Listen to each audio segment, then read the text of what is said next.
Convidamos para participar a Amélie Sintra, psicóloga clínica e consultora de recursos humanos. A Amélie possui graduação em Psicologia pela Universidade Estadual Paulista Júlio de Mesquita Filho e mestrado em Psicologia pela UFSCar. Atualmente cursa especialização em Terapia Comportamental por Contingências de Reforçamento no Instituto de Terapia por Contingências de Reforçamento.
Enquanto a gente prepara aqui a apresentação, em relação aos sorteios, a gente vai ter agora, no final dessa palestra, tá?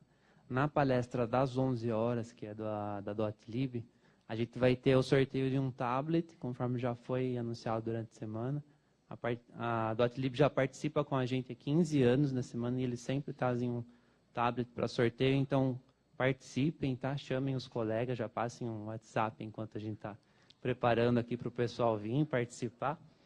E na parte da tarde, a gente vai ter também duas palestras sobre gestão de tempo, tá? Logo no início da tarde. A primeira vai ser às 14 horas, com o Felipe Guedes, da Mosaico 21. E também, em seguida, a gente vai ter... Perdão, primeiro vai ser uma palestra com a professora Eva, sobre a gestão de tempo de pesquisa, e depois a palestra do Felipe sobre gestão de tempo.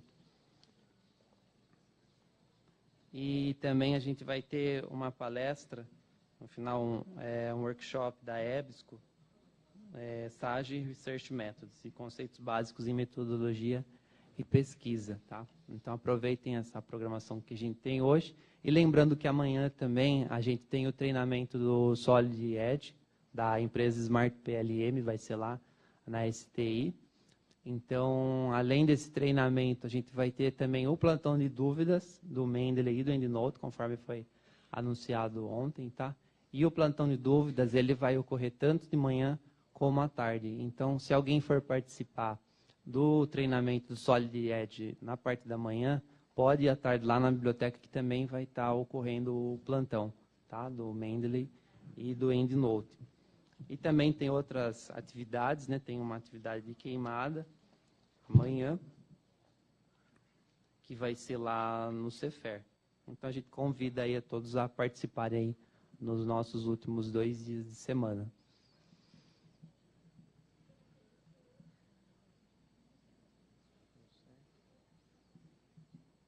Lembrando também que está disponível lá no Salão Primavera a caixa de doações, tá? Que vocês podem trazer os itens até amanhã. E a gente pede aí que vocês façam a contribuição, quem puder trazer, né? E também pedir para os colegas trazerem essas contribuições, que é muito importante para as instituições, para a gente poder ajudar. Todo ano a gente já faz essa ação social, né? Então a gente sempre entra em contato antes do evento para saber o que eles estão precisando naquele momento de doação, porque a cada semana tem uma mudança nos itens, na necessidade do que eles precisam. Então a gente sempre faz essa consulta para, durante a semana, arrecadar e depois fazer a entrega e a distribuição nas instituições.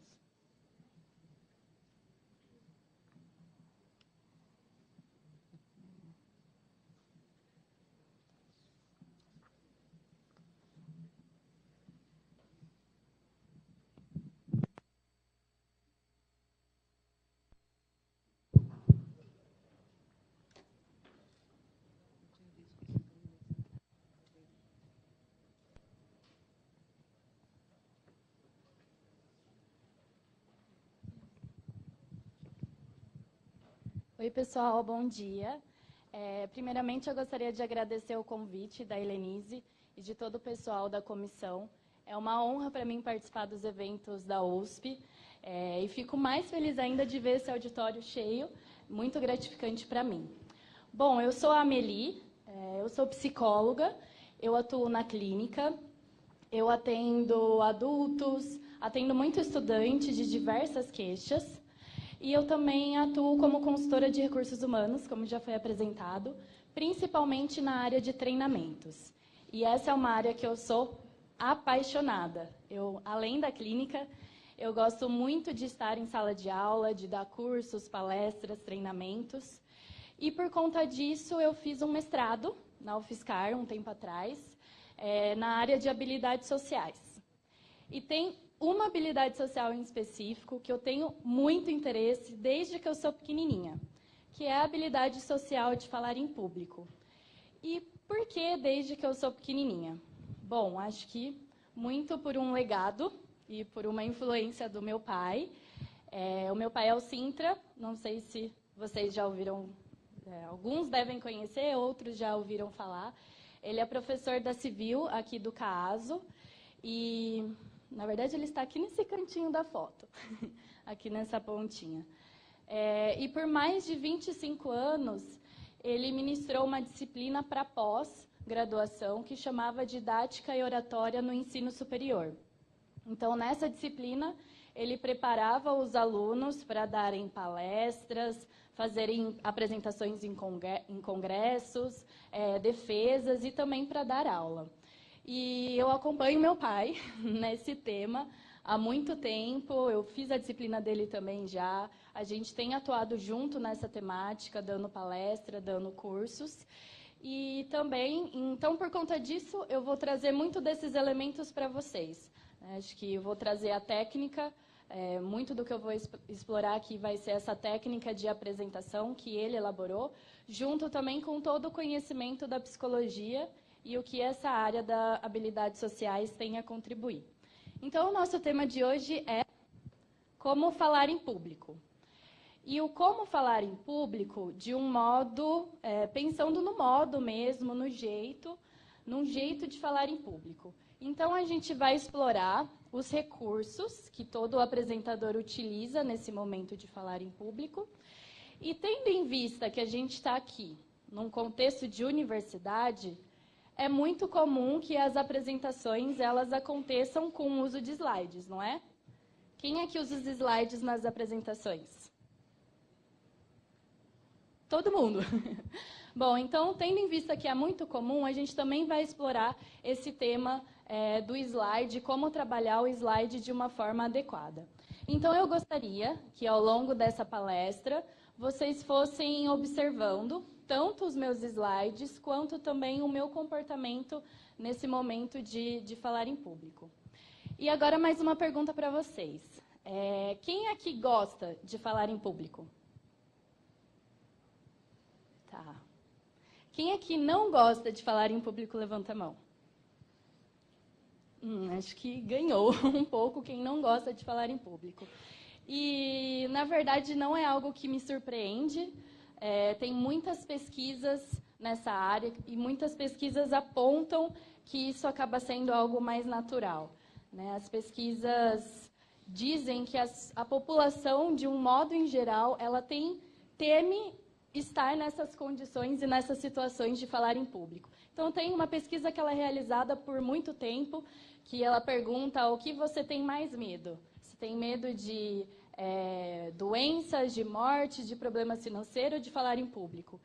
Falar em público, ele é a resposta mais dada pela população. Então, é muito frequente ter esse medo de falar em público. E por que as pessoas têm medo de falar em público? O que será que gera esse medo de falar em público?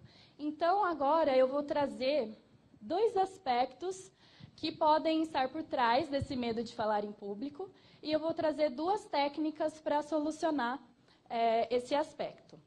Então, uma das primeiras respostas das pessoas, quando elas dizem, nossa, tenho medo de falar em público, é porque eu sou tímido, porque a timidez me atrapalha, porque eu não me imagino de jeito nenhum estando de frente para um público, eu não me imagino de jeito nenhum olhando para essas pessoas.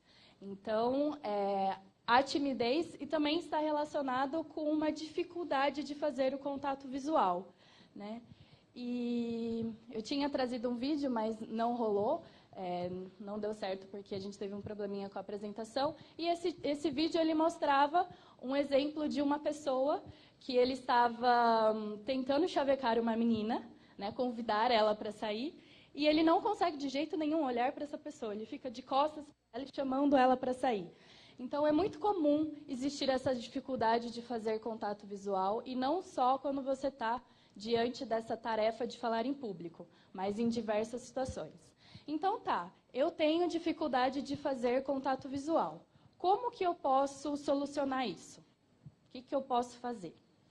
Então, eu vou trazer uma técnica para vocês, uma ferramenta, que foi o Sintra que elaborou essa técnica, e ele chamou de teoria da moeda. Nossa, como assim, teoria da moeda?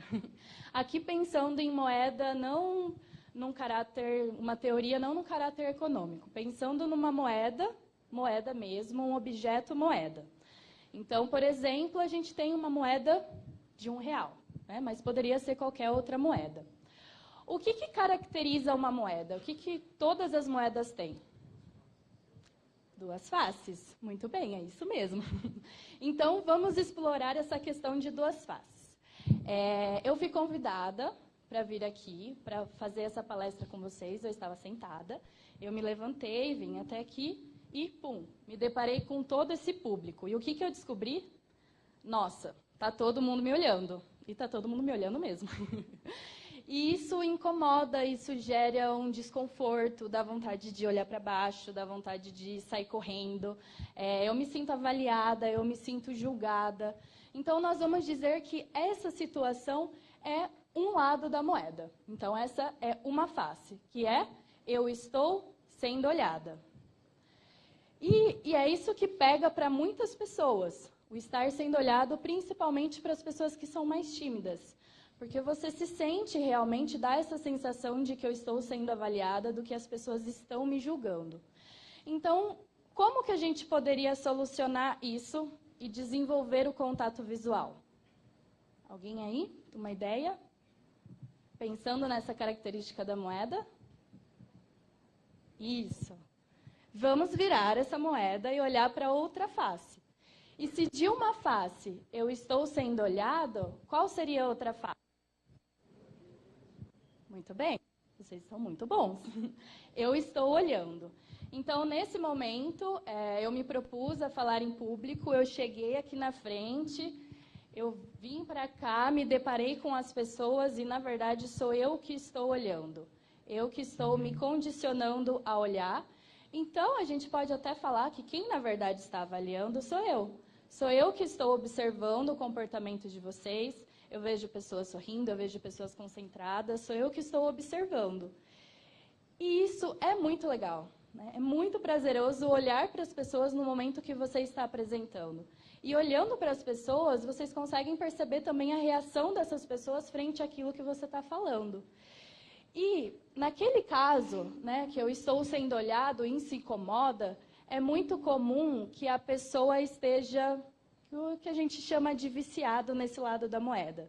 Né? Pode ser em qualquer situação, não só em situações que ela esteja falando em público, mas na rua, na balada, com a paquera, enfim, com qualquer contexto, a pessoa sente esse incômodo. Então, a gente fala que ela está viciada. Né? E a solução é virar esse lado da moeda. E aí vocês podem me contestar. Eu imagino que alguém já deve estar pensando. Mas, Amelie, eu continuo sendo olhado, não é? Sim, eu estou olhando para vocês, vocês estão olhando para mim. E realmente, porque a moeda ela não perde esse lado. A gente continua sendo olhado. Mas a questão é trabalhar isso para você viciar o lado da moeda de que é você que está olhando. Então, é o que a gente chama na psicologia de fazer um controle de estímulo. O meu comportamento vai ficar sob controle de que sou eu que estou olhando, de que sou eu que estou fazendo essa avaliação, e isso tem uma grande vantagem, né? Essa teoria. Por que uma grande vantagem? A partir do momento que você pratica poucas vezes, e isso pode ser em qualquer contexto, como eu falei, não precisa esperar a próxima apresentação, mas se você faz essa prática na rua, em qualquer lugar, em poucas vezes você já vai condicionar. Então, você já pode viciar essa moeda para esse lado e ficar mais sob controle de que você está olhando. E quando você está com esse controle, tira essa sensação de julgamento e você passa a fazer um contato visual com mais naturalidade. Isso é muito positivo. Então, aconselho vocês agora a treinarem essa teoria da moeda e verem o quanto que é legal que pouquíssimas vezes isso se torna natural. Bom, então a gente falou sobre um aspecto que pode gerar esse medo de falar em público. Qual seria um outro aspecto? Eu vou falar que esse outro aspecto, na verdade, ele é o top 1 disparado. Então, qual que você acha que seria? Ok? Que é muito falado pelas pessoas, que é a ansiedade. Então, nossa, eu fico muito ansioso quando eu estou falando em público. Quem aqui sente ansiedade, fica ansioso no momento de apresentações, no momento de falar em público? Levanta a mão. Uhum. Sim. Ter ansiedade nesses momentos é um problema? Sim. Então, agora eu vou trazer para vocês uma super novidade, que, na verdade, não é um problema ter ansiedade. E eu vou dizer que é positivo ter ansiedade.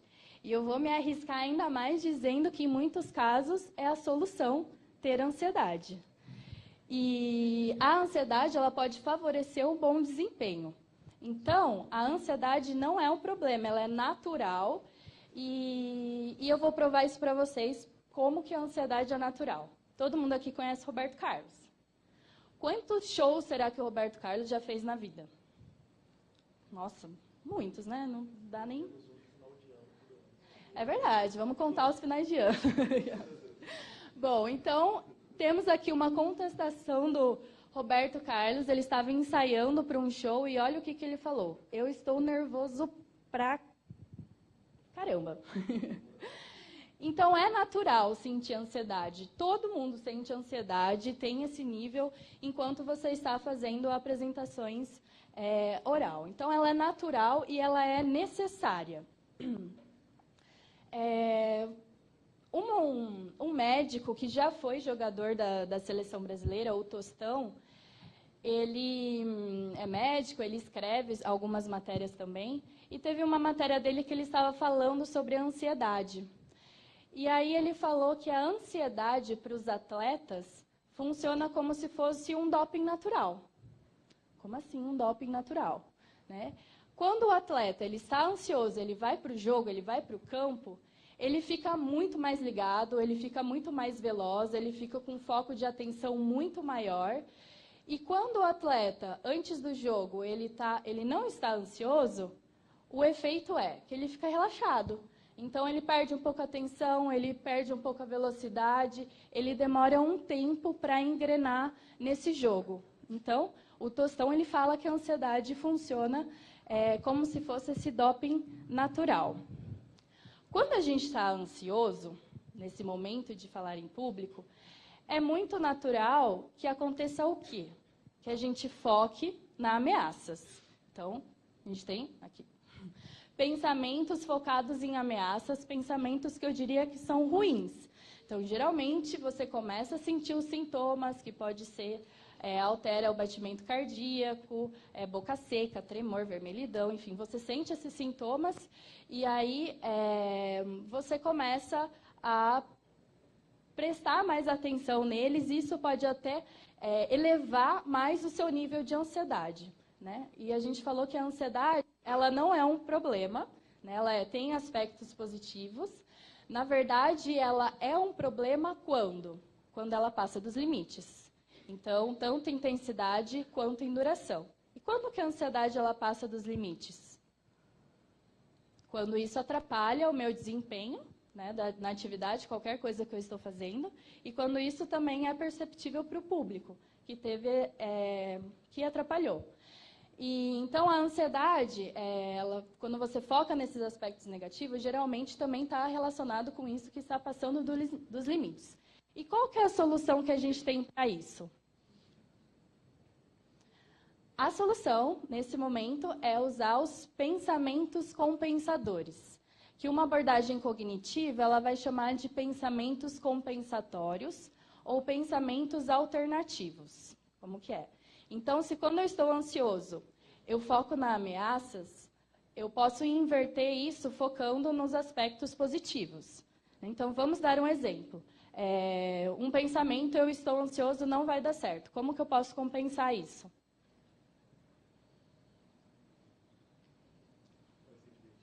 Vai ser divertido, muito bem, foi uma boa resposta. Eu posso pensar que é natural se sentir ansioso e que vai dar certo. E tem uma pesquisadora, que é a Alison Brooks, ela é professora assistente de Harvard.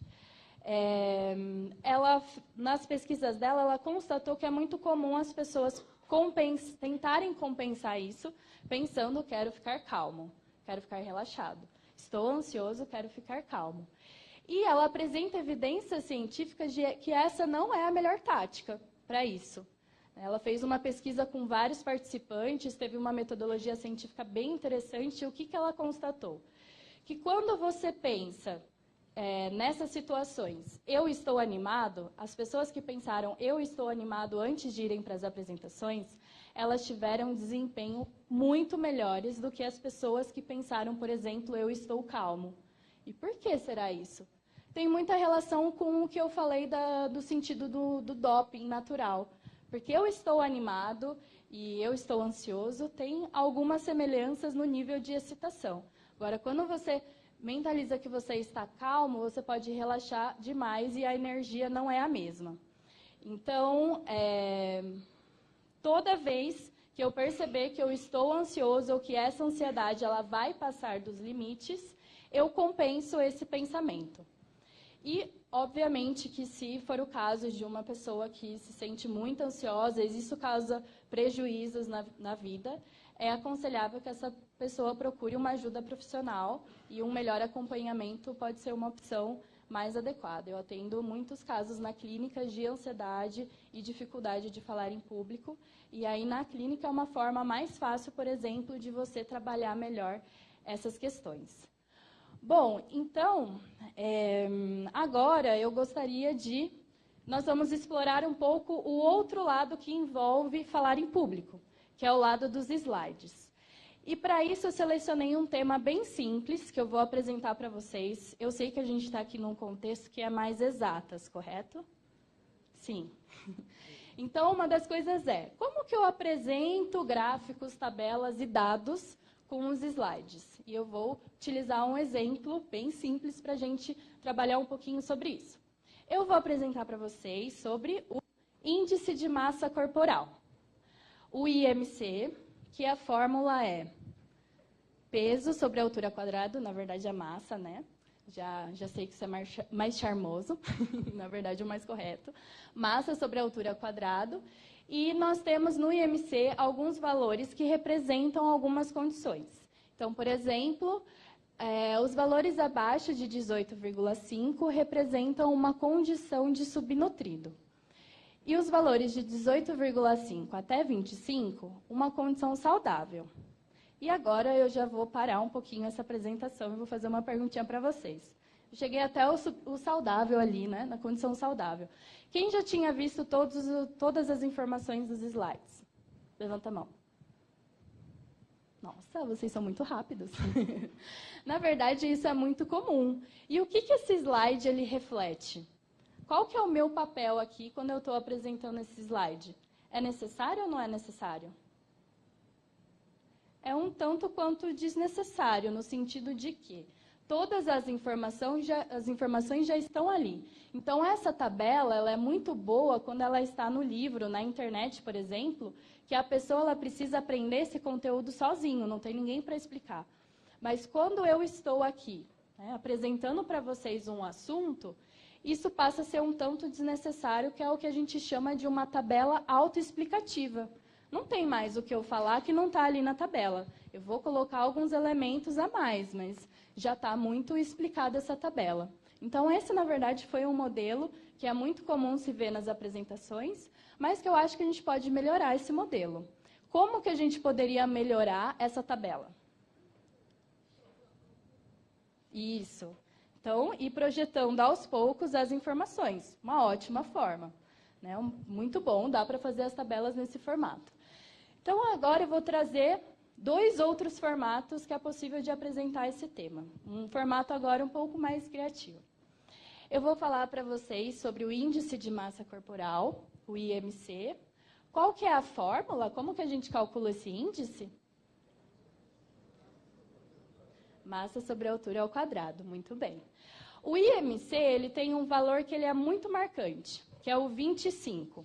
E aqui ele está representado, então, numa condição verde, porque de 25 para baixo é uma condição saudável. Mas é qualquer valor para baixo? Não. Até quando? Muito bem. Até 18,5. Abaixo desse valor, a gente entra numa condição de subnutrido. De 25 até 30, a gente está sinalizando aqui como amarelo, que é um sinal de alerta. Nossa, então aqui a gente já tem uma condição de sobrepeso. Dos 30 até os 40, opa, perigo, né? Vermelho. Aqui a gente já entrou numa condição de obesidade. E dos 40 para cima, preto. Não é morte não, gente. É porque é uma outra condição, que é a obesidade mórbida. Bom, então agora, para ilustrar e para a gente entender um pouquinho melhor esse assunto, nós vamos juntos calcular o IMC de uma celebridade. Escolhi uma pessoa, que eu quero que vocês adivinhem quem é. É uma mulher, modelo, super bonita. Nossa, gente, vocês são muito bons. Isso mesmo, nós vamos calcular o IMC da Gisele. Quanto será que a Gisele pesa? 60, 40. Olha, gente, eu vou ficar muito feliz que atualmente eu estou até mais magra que a Gisele. Olha que legal. só que na altura é um pouco diferente. Então, o peso da Gisele, no momento que eu fiz a busca, ela pesava 56 quilos, né? Fonte é um pouco difícil de encontrar o dado exato, mas vamos lá, 56 quilos na Gisele. Quanto que ela tem de altura? Nossa, muito bom, isso mesmo, ela tem 1,80. E aí, isso dá um valor de MC de 17,3, que ela está em qual condição? Subnutrida, sim, nessa condição.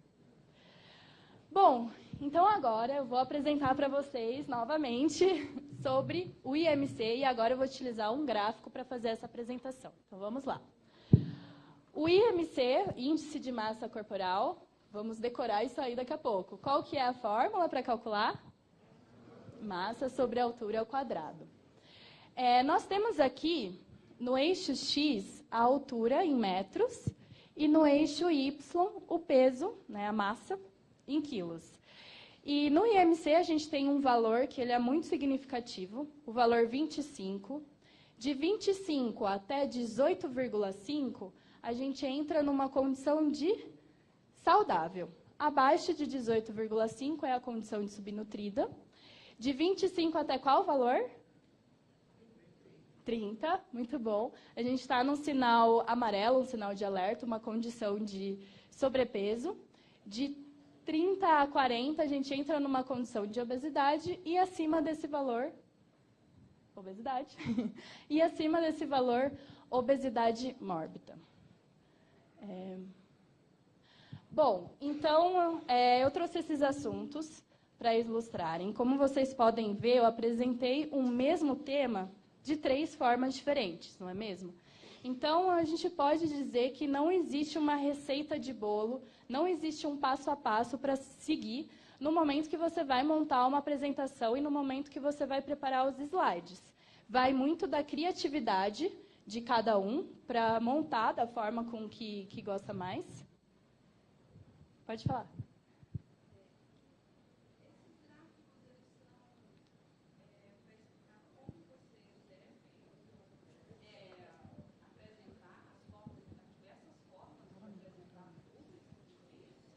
Isso, eu trouxe esses exemplos para a gente refletir um pouco e explorar o assunto slide. Como que seria um bom slide, um formato adequado de slides para fazer as minhas apresentações? E a gente vai chegar nisso um pouco agora, detalhando um pouquinho mais.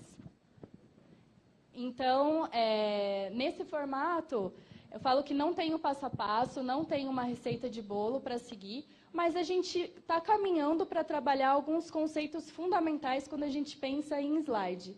E eu gostaria que agora vocês fossem me dizendo aos poucos o que vocês observaram. Então, o que chamou a atenção de vocês para esses slides aqui? O que vocês acham interessante? Como que a gente deveria repensar os nossos slides a partir de agora para as apresentações serem mais adequadas, vamos dizer assim? Eu gostaria de parabenizar, né? Realmente, os slides eles são bem explicativos.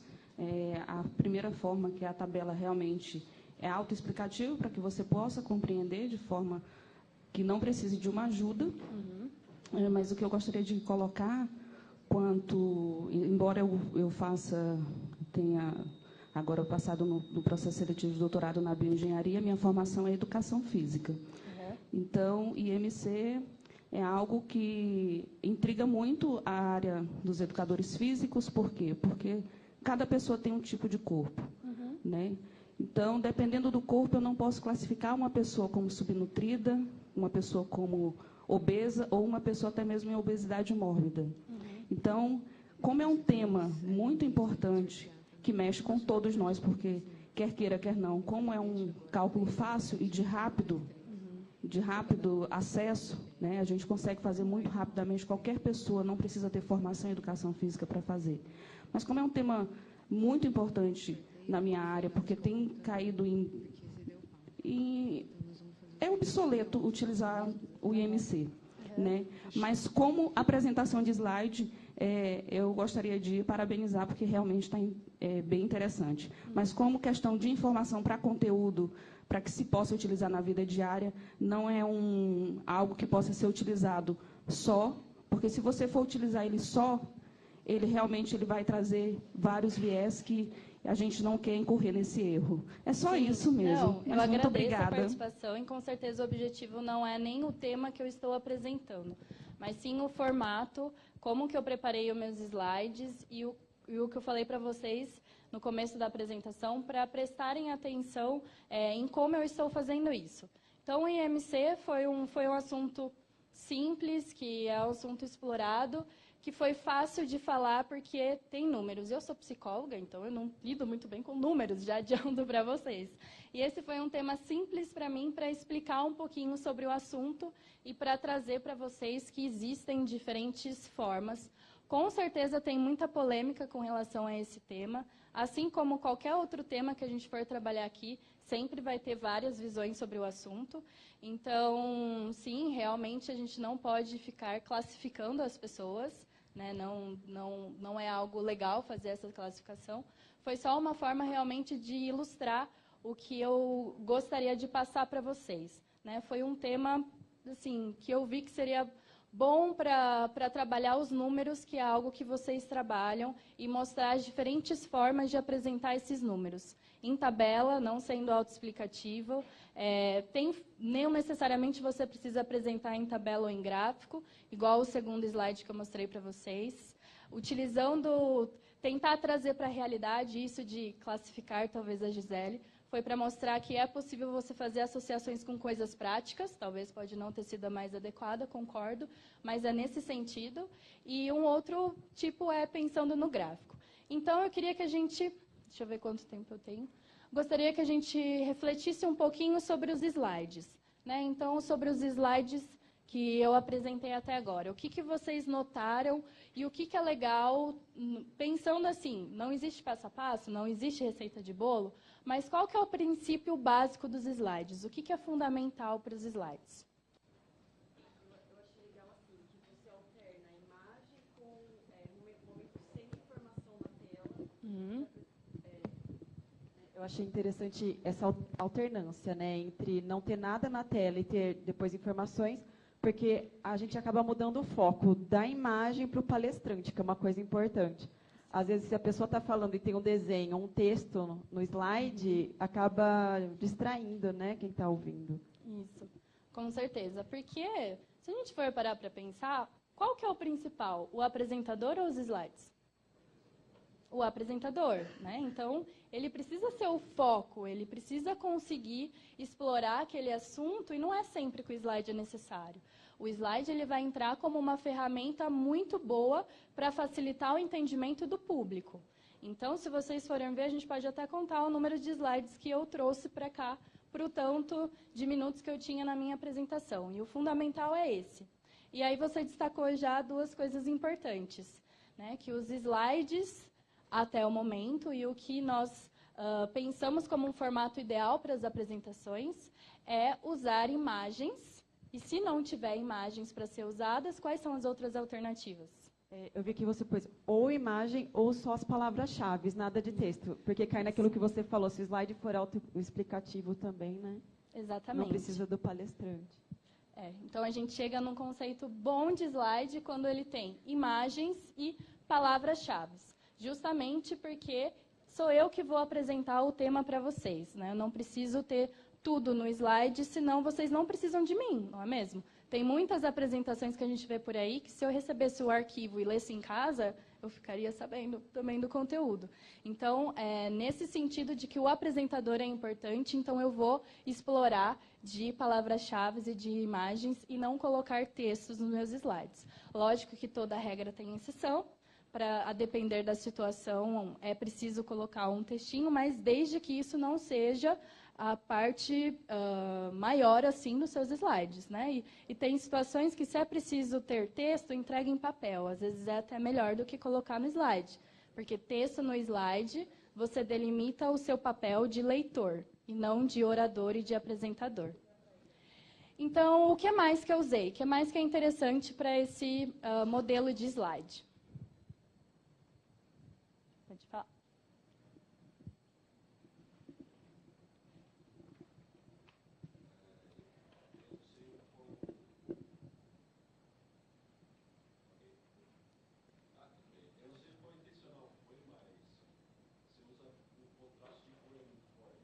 Uhum. Uhum.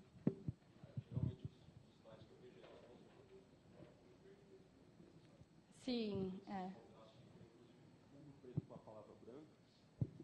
Foi bem melhor que é bem melhor que a maioria dos slides que eu vejo, por exemplo, que você não consegue ler algumas coisas porque as palavras são igual ao fundo e tal. Esse contraste de cor, acho que é uma coisa bem interessante. Sim.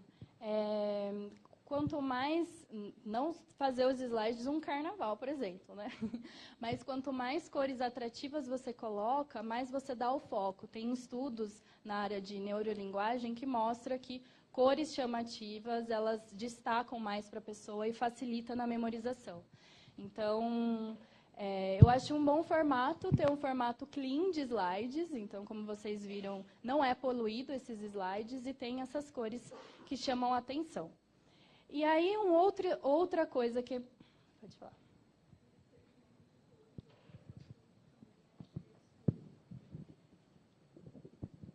O fundo escuro dá um conforto para as vistas da gente. O fundo branco, acho que força mais. Eu vim sem óculos hoje, eu estou conseguindo enxergar as palavras, o que não aconteceu em outras apresentações. Sim.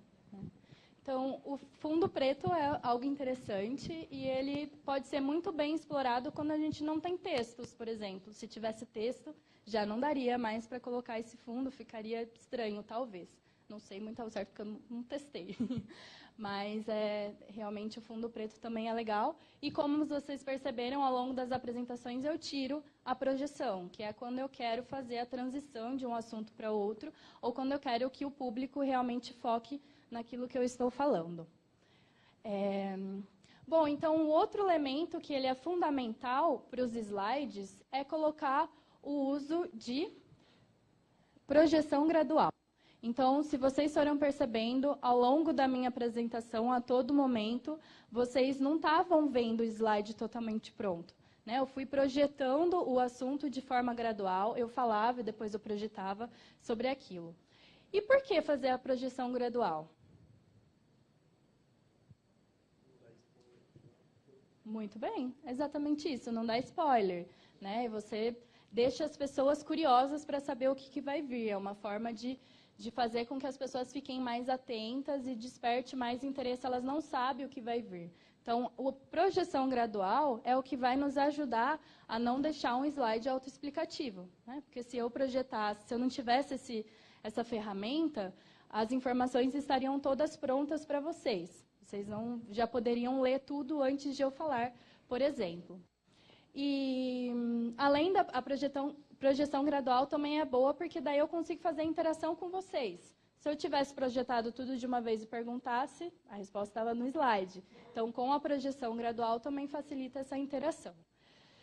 Um outro aspecto também é com relação à animação. Então, usar a animação é interessante também, colocar esses efeitos na projeção. Tem outros tipos de animação também que ficam muito legais. Por exemplo, os efeitos que eu fiz nos gráficos, que iam aparecendo, ia colocando cores, né? O efeito também naquele sentido. E aí, quando a gente fala em animação, a gente já gruda aí um adjetivo muito rápido, porque tem que ser moderado, né? Acho que o PowerPoint ele tem vários tipos de ferramentas, aqueles barulhinhos, né, de máquina de escrever, dessas coisas assim. Então, isso tira o foco de atenção das pessoas quando você exagera em algum aspecto. Então, é interessante colocar a animação de uma forma moderada. E, por fim, a gente chega no nosso conceito fundamental de slide, que ele tem que ser não autoexplicativo, no sentido mesmo que o slide ele deve ser usado como um apoio para facilitar o entendimento do público. Ele não deve ser não é o slide que vai dar aula, é o apresentador que vai falar sobre esses assuntos. E agora, de uma forma rápida, eu gostaria de explorar os outros elementos que a gente tem no momento de falar em público, né? Então, a gente trabalhou um pouco dos slides. Quais são os outros elementos que são importantes? Gesticulação. Então, entra como recursos de oratória do apresentador. Eu espero aqui que eu tenha sido um modelo, e eu sei que eu posso ser um modelo mesmo, ou inadequado ou adequado, então está tudo ótimo. Mas a gesticulação, ela realmente é importante. Eu destaco como um dos recursos fundamentais para a postura do apresentador, na verdade, que é o contato visual. Né? Olhar para todo o público, variar esse contato visual, que é muito gostoso quando você está assistindo e você vê que o apresentador está olhando para todo mundo. Então, o contato visual, que a gente já explorou, entra como recurso. Aí vem no kit de oratório. Então, começamos a falar dos não verbais, que é a gesticulação. Tem muitas pessoas que falam, nossa, eu não sei o que eu faço com as mãos. Eu coloco ela no bolso? Eu faço o que com elas? Eu deixo ela para baixo? Agora eu estou com elas ocupadas, né? Estou segurando o microfone e um projetor. Mas o ideal é que a gesticulação fique nesse campo e que você movimente os braços, né, nessa amplitude. Lembrando que tudo que é excesso atrapalha o apresentador. Então, por exemplo, se eu faço um movimento muito brusco, por exemplo, as pessoas começam a reparar. Isso entra também, além da gesticulação, que é importante, a gente também tem alguns recursos de oratória que são importantes, pensando em voz, né? Então, tudo num âmbito moderado e não em excesso, para não atrapalhar e para as pessoas não perderem o foco. Que seria o quê? Pensar na velocidade da fala, então uma fala que não seja muito rápida, que não seja muito devagar, porque cansa. Fazer pausas, e a pausa ela entra como um aspecto muito importante até para quem está apresentando, porque é quando a gente consegue respirar, né? Respirar sobre o assunto e também respirar para refletir sobre o assunto, e também para o público isso é algo muito positivo. Então, vamos lá, retomando. Nós temos não verbais, a gesticulação é uma delas, algo que eu estou fazendo bastante, na verdade, que eu não consigo ficar quieta, é me movimentar. E isso é positivo, não ficar estático, né, parado num lugar só.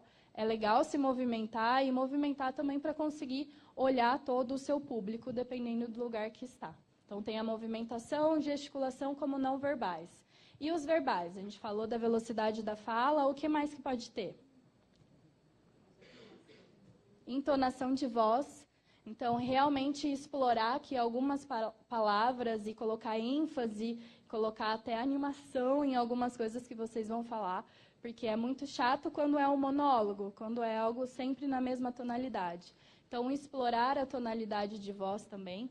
E aí a gente pode pensar em vários outros recursos, né? Também lembrando que nada em excesso, prestar atenção com relação aos cacuetes da vida, nes, tipos, são coisas que, realizando com muita frequência, as pessoas começam a contar até, né? Contando quantas vezes você fala esse tipo de palavra, e isso acaba perdendo o foco e tirando a concentração. Bom, são muitos aspectos, a gente poderia trocar uma ideia melhor. Eu coloquei os meus contatos ali, vocês podem entrar em contato, porque tem muita margem para discussão sobre esse assunto. O que eu acho importante destacar aqui é que a gente trabalhou, então, uns conceitos principais dos slides, que é o que é mais utilizado nas apresentações orais, principalmente no contexto universitário. Eu falei também de 2 possíveis geradores que atrapalham o medo, né, que possíveis aspectos estão envolvidos no medo de falar em público, que é a timidez, que é a ansiedade, e uma técnica, uma ferramenta para conseguir solucionar esses aspectos. Então, o falar em público não tem uma receita de bolo. Eu costumo falar que as pessoas não nascem sabendo, é algo que você desenvolve ao longo da vida. E como que eu desenvolvo essa habilidade? Eu acho que é similar a, por exemplo, quero aprender a tocar violão. Quando você quer aprender a tocar o violão, o que você faz primeiro? Você aprende o conteúdo, né? O conceito das notas, os acordes, e depois o que você precisa fazer? Praticar aquilo. O falar em público é a mesma coisa. Então, primeiro ter acesso aos conceitos, que a gente explorou um pouco aqui, e depois praticar. E essa prática ela não precisa acontecer quando você está diante do público. Né? Você percebendo o que você precisa melhorar, fazendo uma autoavaliação sua, é possível que você pratique antes de se expor. Vocês podem, por exemplo, já testar a teoria da moeda na rua, na balada, onde vocês estiverem, e também os pensamentos compensadores, por exemplo, em situações de ansiedade.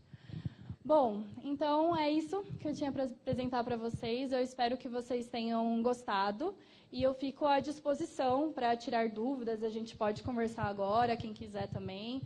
Mandem e-mail ou mandem WhatsApp, que eu estou à disposição de vocês. E muito obrigada.